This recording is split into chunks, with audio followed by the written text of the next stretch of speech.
The night was young, full of laughter and cheer. Our annual Halloween party was in full swing. The house was pulsating with the rhythm of music and the chatter of friends, their faces concealed behind the masks of creatures and characters. I was no exception, donned in the garb of a vampire, my cape fluttering as I moved around, the fake blood a stark contrast to my pale makeup.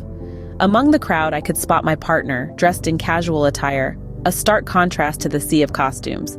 They were unusually distant, their eyes constantly darting towards a figure in a werewolf costume. Their whispers were barely audible amidst the din of the party, yet their secrecy was as conspicuous as the full moon in the dark sky. The sight of them, huddled together, the werewolf's head bent low in conversation, sent a pang of confusion and doubt through me. A wave of unease washed over me as I watched them, their hushed whispers echoing in my mind, a sledgehammer to my gut. As the night wore on, curiosity gnawed at me, morphing into an obsession I couldn't ignore. The whispering, the secretive glances. It all became too much. I waited for the opportune moment when my partner returned from the kitchen, and I seized it. I grabbed their arm, pulling them away from the laughter and chatter into the quiet confines of our bedroom.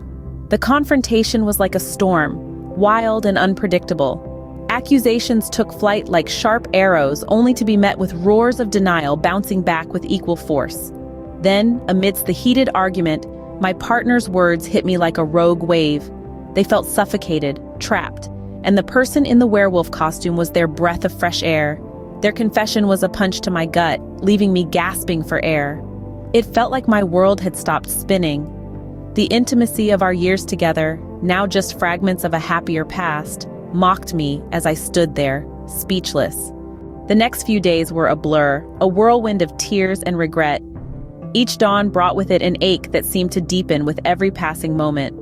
I found myself trapped in a cycle of introspection and regret, replaying every moment of our relationship in my head. Was it my fault? Had I done something to push them away? The silence in our shared home was deafening, each tick of the clock echoing the emptiness that had settled within.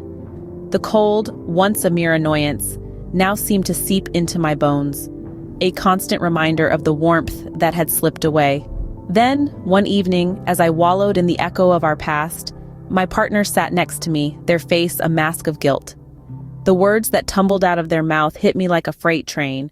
They were leaving me for the person in the werewolf costume. They had planned to tell me after the party but lost their nerve. The words hung in the air, a cruel reminder of the love that once was. But the real twist was yet to come, a revelation that shook me to my core. A few weeks later, while I was nursing my broken heart, a friend unintentionally let slip a shocking truth. The person in the werewolf costume was no stranger. No, they were an old friend from college who decided to play a prank. They harbored no romantic feelings towards my partner. I was dumbfounded. The whole ordeal had spiraled out of control over a misunderstood joke. The aftermath was as cold as a winter's night. My partner, riddled with guilt and confusion, tried to reach out, but it was too late. The trust, once as solid as a mountain, had crumbled into dust. I decided it was time to move on, to rebuild myself from the ruins of what once was. Now, left with nothing but the debris of what could have been, I've learned that sometimes the scariest monsters are the ones we don't see coming.